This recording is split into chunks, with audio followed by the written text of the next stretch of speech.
You killed her, didn't you? You killed my wife, didn't you? You killed her. Yeah, I killed her. Why?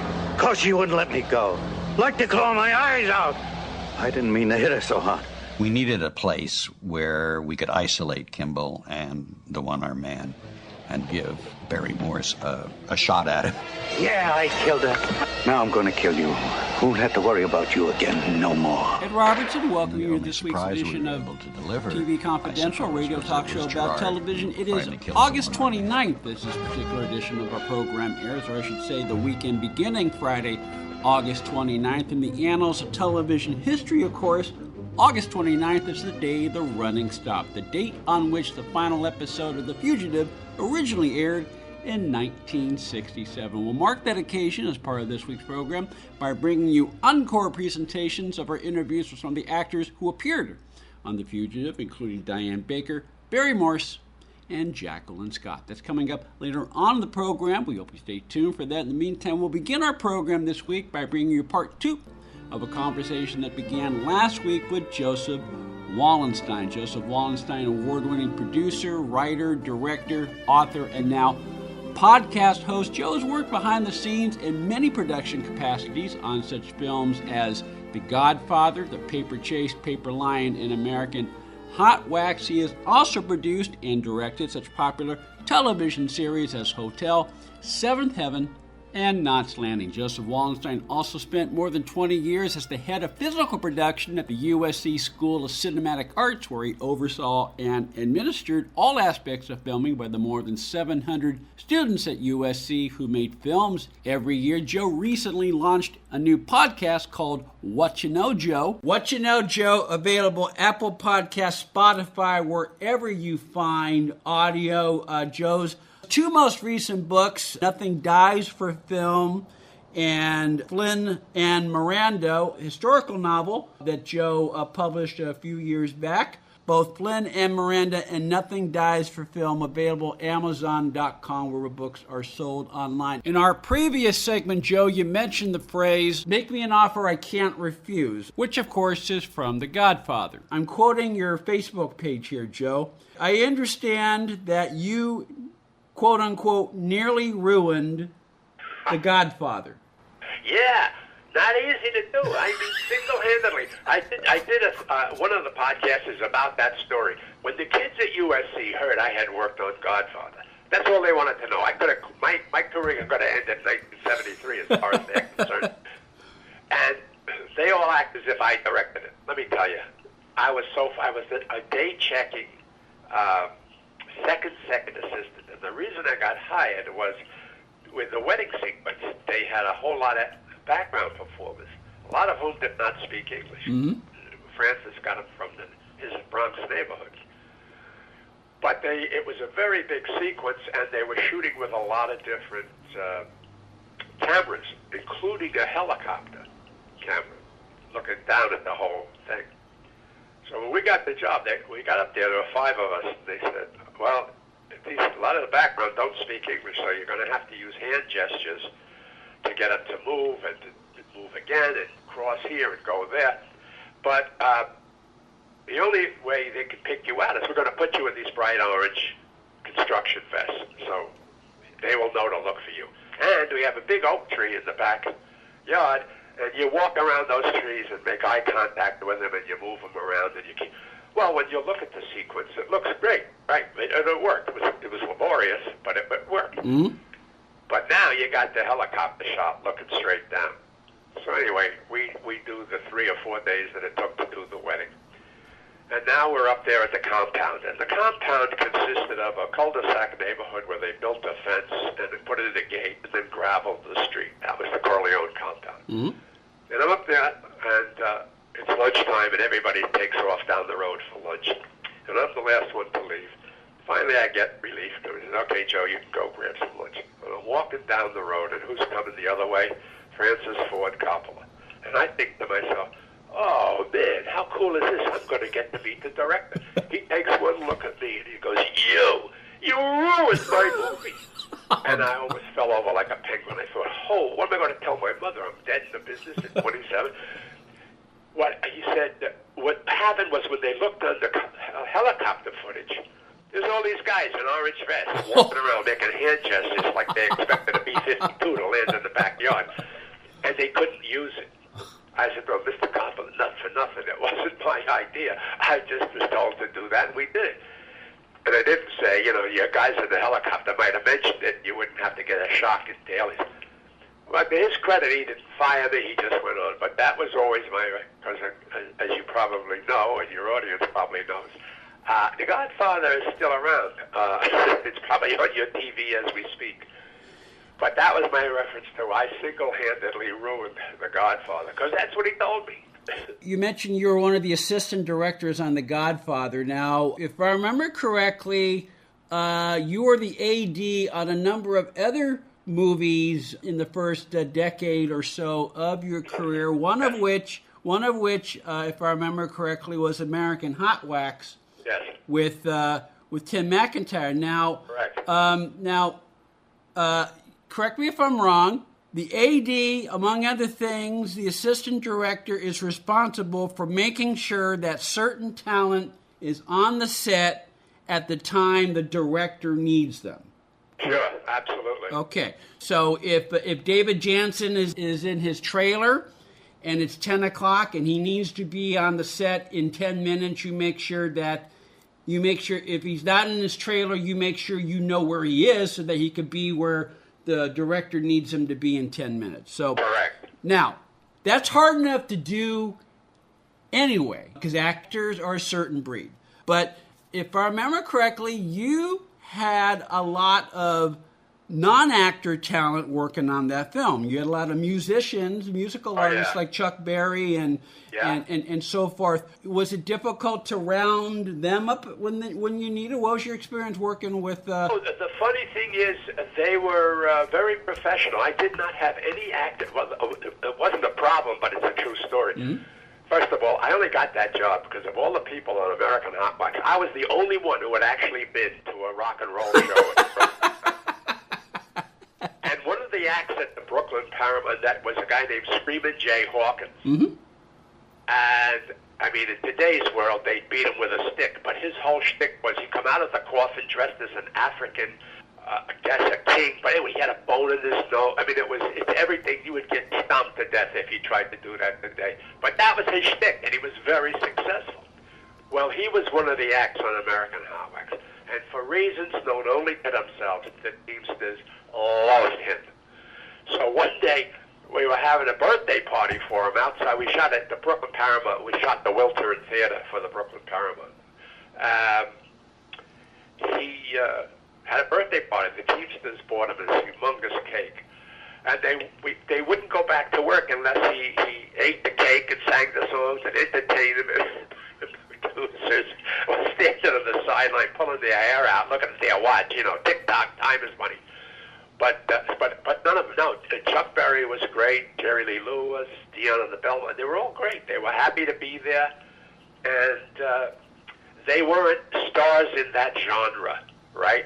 They weren't, I won't mention her name, but there's an actress that everybody knows who would have had your gums bleeding. If she don't want to work, it didn't matter what, the sun, the money, who it was. She just was that individual. But they were not. They were great. I have a great picture of my wife and I with Chuck Berry. Who else? Yeah. No, but they were great. Tim McIntyre was great. Lorraine Newman. They were all very professional. What are the names listed? If you go to JoeWallenstein.com, Joe lists all the various movie and TV projects that he has worked on in the course of his career, and lists a handful. Not every. If you listed everybody you worked with, your website would be 7,000 pages long. But you list a handful of the notable, talented people that you've worked with in your long career in movie and in TV production. Joe, one name that jumped out for me, but it may not ring a bell to a lot of people, is a man named Hy Averback.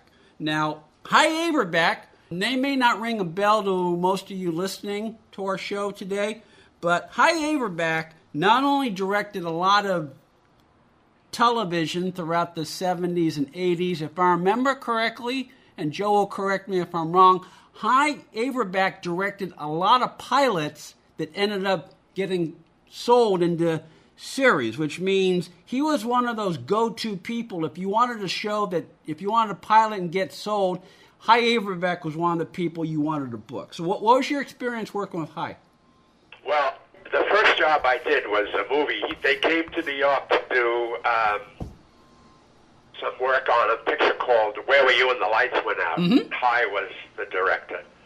And I was very new beginning. I was barely in the Directors Guild, so I didn't work closely with him. But he was very organized and knew very much what he wanted. He was very relaxed as a filmmaker. Not all of them are that relaxed. And it was supposed to, Doris Day never actually came to New York. We photographed her photo double, Maureen Jensen. Mm-hmm.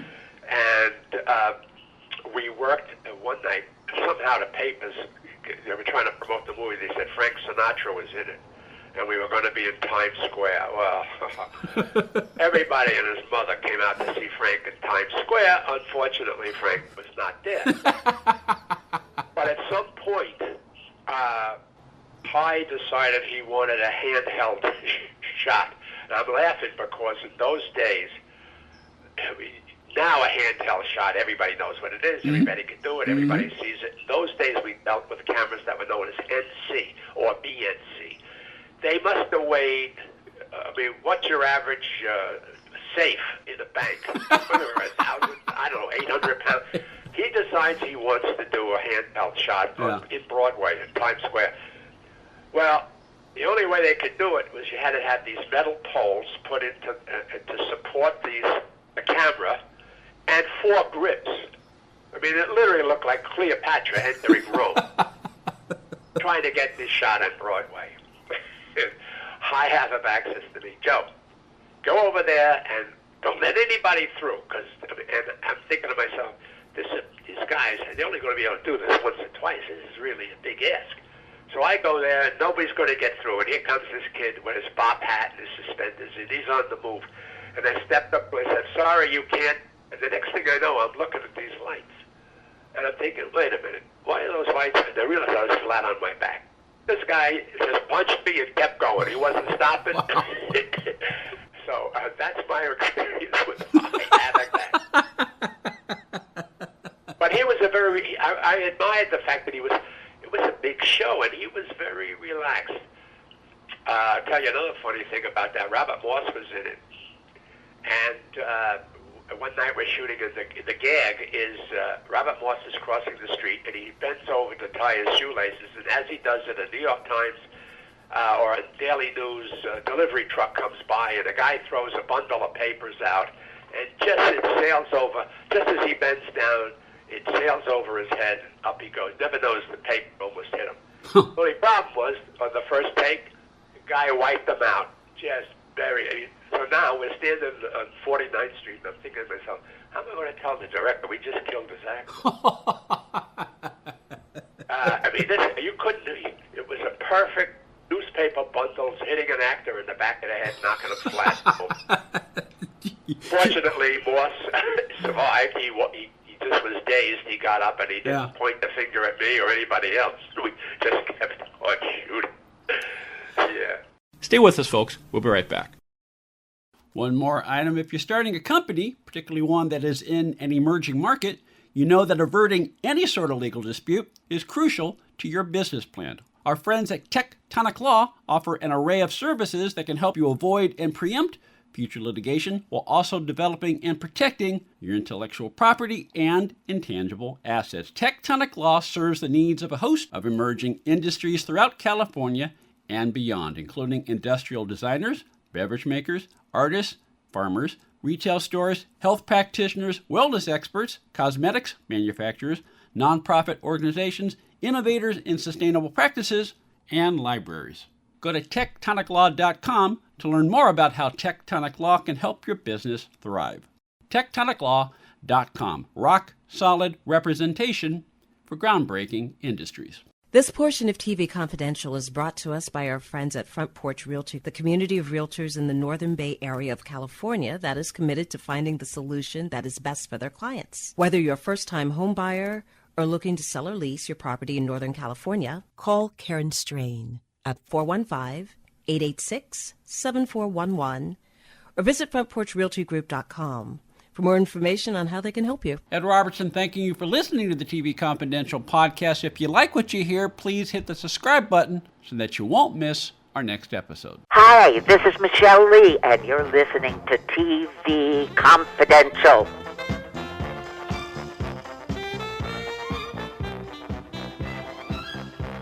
One more question, if I can. This goes back to working with professional talent who are not necessarily professional actor talent. But if I remember correctly, another one of your early credits, you did Paper Lion, right? Which is the movie in which a pre-MASH Alan Alda played George Plimpton at the time when George Plimpton decided to, as research for one of his books, he was in training camp with the Detroit Lions, and you worked with a number of, if I remember correctly, you worked with a number of NFL players on that movie.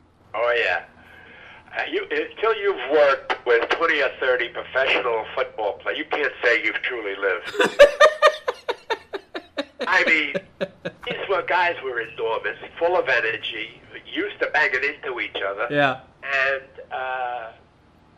always were playing practical jokes. But what I remember about that show was the two most dangerous guys on that show were not the linebackers, it was the kickers, because they were the smallest guys. Mm-hmm. And I guess they felt in this world of behemoths, they had to be tougher.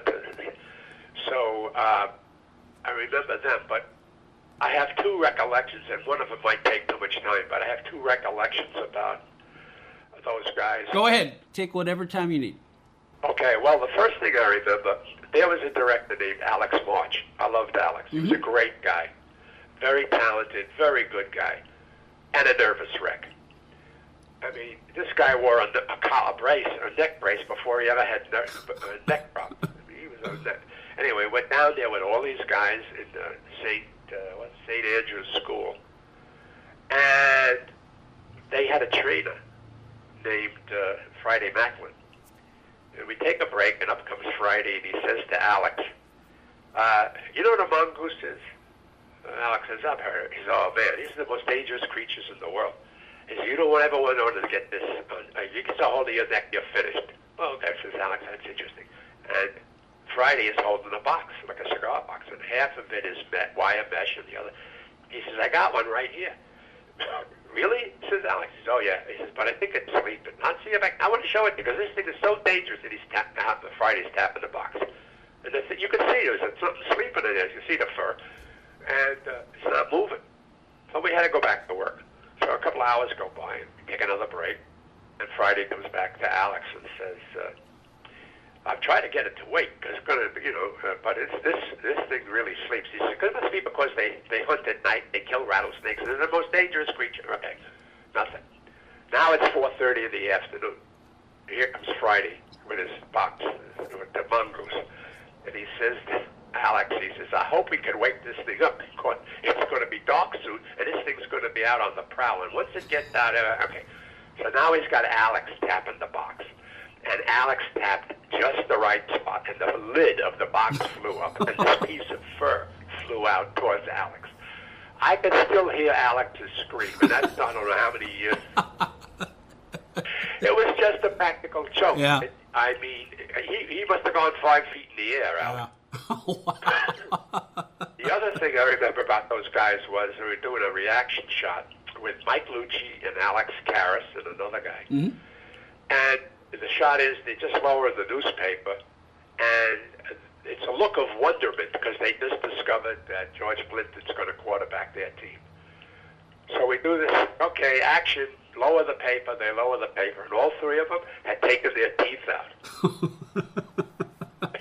These three toothless gorillas. Alex says, I don't think that'll work. Really? So that was working with those guys. The other thing, the last thing I'll tell you about them is Alex Karras brought a rubber snake with him. And every time you looked down, his snake was on your foot. But after a while, everybody, yeah, Alex and his snake, okay. So now I'm out in the outfield, and they're doing drills. They're quarterbacks and receivers, and I'm only out there because when somebody missed the shot, I had to go pick up the ball and bring it back. Mm-hmm. A very glamorous work. You got to start somewhere. I got to start somewhere. And I'm standing, I look down, and there's Alex's snake.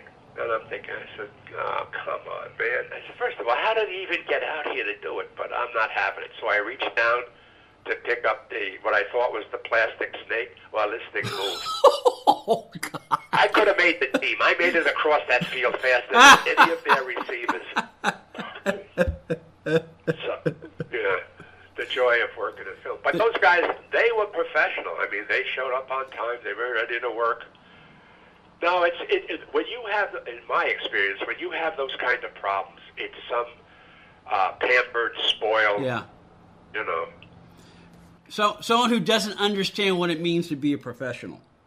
Right. Well, Joseph Wallenstein understands what it means to be a professional. He has worked in film and television production in many different capacities, and he ran the Department of Physical Production at the USC School of Cinematic Arts for more than 20 years. His podcast, Whatcha Know Joe, available Apple Podcasts, Spotify, wherever you find audio. Joseph Wallenstein, thank you so much for joining us. I look forward to our next conversation. Thank you, Ed. Thank you ever so much, man. I look forward to talking to you again. We'll be back with more TV Confidential right after this.